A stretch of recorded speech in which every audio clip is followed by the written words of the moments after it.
Kung ako sa'yo, lahat na nag-endorse kay Vice Ganda at kumukuha sa kanya ngayon, huwag na, itigil nyo na. Kasi alam nyo kung bakit, hindi siya magandang ihemplo bilang isang endorser. Huwag mong sabihin sikat ka. Hindi lahat ng sikat ay pwede mo nang gawin ang ginagawa mo. Okay. Ano yung masasabi mo dun sa unang-una dun sa jokes mo na ni Vice Ganda? Alam nyo, yung jokes ni Vice Ganda, oo, komedyante siya, pero hindi dapat niya ginawa niya. Alam niyo kung bakit? Respeto na lang sa naging dating Pangulo ng ating bansa. Tsaka hindi basta joke yung ginawa niyang yun. 80 years old, nasa The Hague, Netherlands. So, anong ginawa? Sinabihan niya pa na ang pag-jet ski daw, free daw sa mga Duterte at hindi daw yung free sa mga Pinklawan at saka mga Pulangaw. Anong ibig sabihin niya doon? Hindi pwedeng ganun. Kasi siya, hindi porket komedyante ka, gagawin mo ng gusto mo, ilagay mo rin ang pagkakomedyante mo sa lugar. Hindi yung basta ka magjo-joke na alam mo, 80 years old, matanda na yun.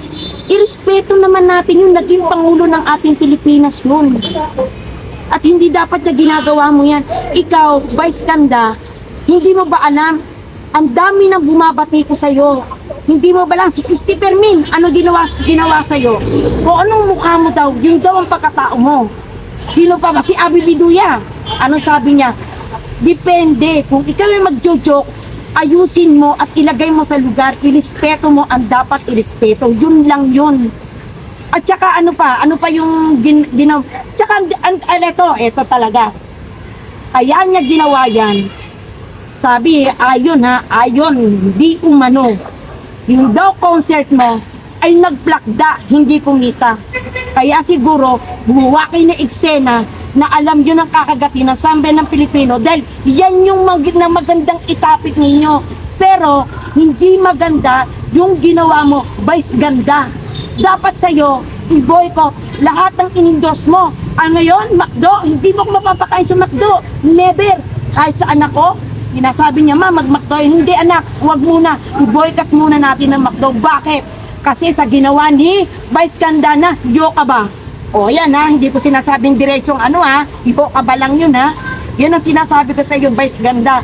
Isipin mo kung ikaw ay makakasakit ng damdamin ng bawat Pilipino. Alam niyo, matanda na yun.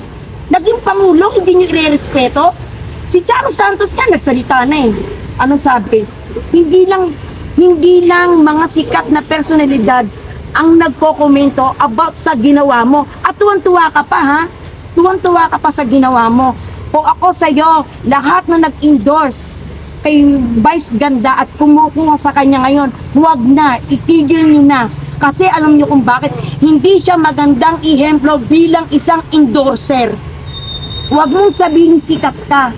Hindi lahat ng sikat ay pwede mo nang gawin ang ginagawa mo.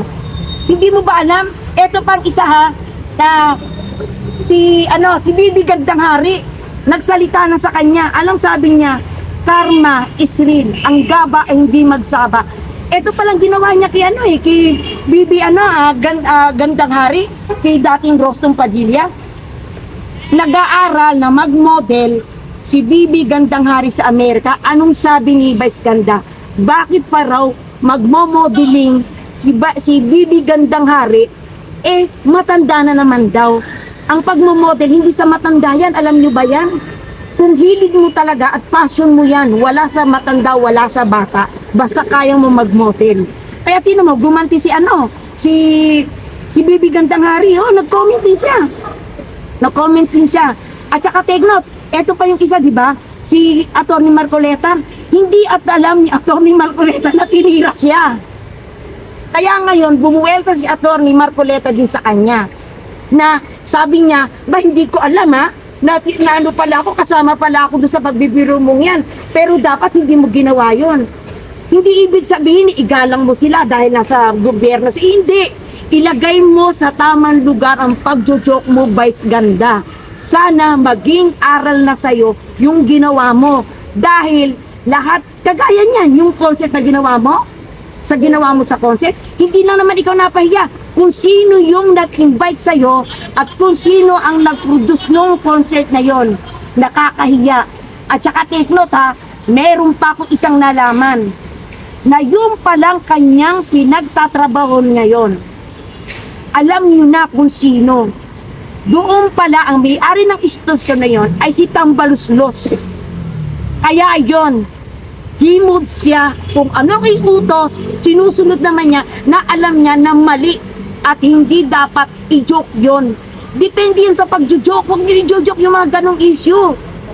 Hindi pwede yun. Dahil si Tatay Digong ay napakaganda ang ginawa niya sa bayan natin. Hindi siya nagpayaman. Inalay niya ang sarili niya para lang sa ikagaganda ng bayan natin. Pero ang ginawa ninyo, yan ang igaganti niya. Noong 2016 niya, Vice Ganda, di ba? Ikaw pa nga ang ikaw pa nga nag-endorse kay Tatay Digong. In-endorse mo yan bilang isang tumatakbong pagkapangulo ng 2016. Pero ngayon, anong ginawa mo? Dahil ba sa ikaw ay nakakapit kung sino may-ari ng iyong pinagtatrabaho ngayon? Huwag ganun. Ilagay mo ang sarili mo. Ilagay mo ang sarili mo kung saan ka. Hindi lahat ng panahon ay ikaw ikatutuwaan. Hindi ganun, Vice Ganda. Dapat maging aral na sa'yo yan. Hindi ka dapat kung anong sinasabi sa'yo, susundin mo. Minsan, umayaw ka din. Dahil ba sa pera? Kaya ka nagkakaganyan? Na kahit na ikasasakit ng damdamin ng bawat Pilipino, ganyan ang gagawin mo. Hindi ganun, Vice Ganda. Huwag ganun. At saka take note ha, napakaraming picture niyan sa mga Duterte. Oo. Kay Inday Sara, may picture, nagpa-picture pa yan. Kay Baste, kay Kitty, lalo na kay Tatay Digong. Lahat ng Duterte, nagpa-picture pa siya. At proud na proud pa siya noong 2016 ha. Talagang in-endorse pa niya bilang Pangulo si Tatay Digong. At take note, si Tatay Digong ay na-invite niya pa sa kanyang talk show. Oo. Nagtawanan pa nga sila doon eh. At pinupuri pa ni Tatay Digong siya. Tapos, silang dalawa, nung time ng nagdasasyon na yun nagkasundo nga siya, tuwang-tuwa nga siya sa ginawa ni Tatay Digong. Tapos ngayon, bakit na iba ang ihip ng hangin? Diba? O, kung makikita nyo yun sa social media, pinuputakti siya ng pagbabati ko sa kanya. Alam mo ang payo ko sa'yo, Vice Ganda, para mapanumbalik ang tiwala sa'yo ng mga followers mo at ng sambayan ng Pilipino, ay mag-sorry ka, magpakumbaba ka, dahil sa mali ang ginawa mo. Maling-mali talaga ang ginawa mo bilang isang naging Pangulo ng Pilipinas. Igalang natin yun. Kung wala kang galang doon, ibig sabihin, wala ka rin galang sa mga magulang mo. Yun lang yun. Tapos, wala na. Okay, isa na lang. Anong masasabi mo dun sa sinabi ni Marcolita at ni Senador Marcolita na napakawalang hiya daw nitong si Vice Ganda? Oh, yung sinabi ni Atty. Marcoleta na napakawalang hiya, totoo naman sumasalamin sa mukha niya Sumasalamin sa mukha niya kung anong pagkatao niya. Hindi yan masasabi ng isang attorney na kagaya ni Atty. Marcoleta na sobrang talino, na hindi mo yan mapaglalangan pagdating sa batas. Hindi niya yan masasabi kung hindi talaga walang hiya si Vice Ganda. Tapos, Ano masasabi mo dun sa ma'am? 'Di ba binabatikos niya si Duterte about dun sa West Philippine Sea. Pero itong mga products na ini-endorse ni Vice Ganda ay made in China. so, yung sinasabi na si Tatay Digong binabatikos niya about sa jet ski, tapos yung kanyang ini-endorse made in China, hindi yun maganda. Kung ako doon sa kumukuha sa kanya na nag-i-endorse sa kanya, tanggalin na sir talaga siya, i-was out na, wag na siyang i-endorse kasi hindi siya magandang ehemplo bilang isang modelo na nag-i-endorse na isang produkto lalo na't galing China na siya mismo gumagamit, tapos magbibiro siya about sa jet ski. Hindi maganda yun. Hindi maganda yun. One word for Vice Ganda. One more para kay Vice Ganda. Ang payo ko sa iyo, Vice Ganda, walang problema kasi sikat ka, kilala ka, at ikaw standing komedyante. Ikaw, bago ka kumuha at magbitaw ng isang salita, lalo na't joke, isipin mo mabuti kung nakakaganda ba at kung katanggap-tanggap yan ng lipunan. Yun lang, Vice Ganda, mag-sorry ka, matatapos ang lahat. Paano yun ma'am? Sinabi niya na ayaw niyang mag-sorry. Kung ayaw niya mag-sorry, Ibig sabihin nun, tinatanggap niya na siya talagang walang kwentang endorser. Yun lang yun. Pag ayaw niya mag-sorry, ibig sabihin, tinatanggap ni Vice Ganda na wala siyang kwentang endorser. Wala yun. At hindi siya pwedeng alam mo yun, hindi siya pwedeng maging modelo ng endorser kung hindi siya magsosorry. Kasi mali nga ang ginawa niya, as in mali. Mali talaga. Oh, isa na lang. Ano yung masasabi mo dito para kay Congressman Chua? Wasak na yung 19 million di umano eh. O yan o. Last lang, kunti lang, kahit kunti lang. Kahit konti lang ha, o sige. Ang suggest ko lang at ang payo ko dito, alam mo, Congressman Chua, yung 19 million di umano na nagastos dito, sana, eto ngayon nakita nyo, pulbos na, wala na, nasa ground zero na. Sana ipinamigay nyo na lang ko sa constituent nyo, lalo na sa mga elderly, senior citizen, mga walang trabaho, single mom, single father. Napakarami pong pwede nyo tulungan. Pero itong ginawa nyo dito sa 19 million na to, hindi ito maganda. Isinayang. Sinayang natin. Okay, walang problema. Mag-project tayo, magpatayo tayo ng barangay. Doon sa legal, wag dito sa bangketa, na itong bangketang ito ay daanan ng kababayan natin. Lalo na't itong mga taga barangay 313. Now, itong barangay na to, 313 na to, hindi naman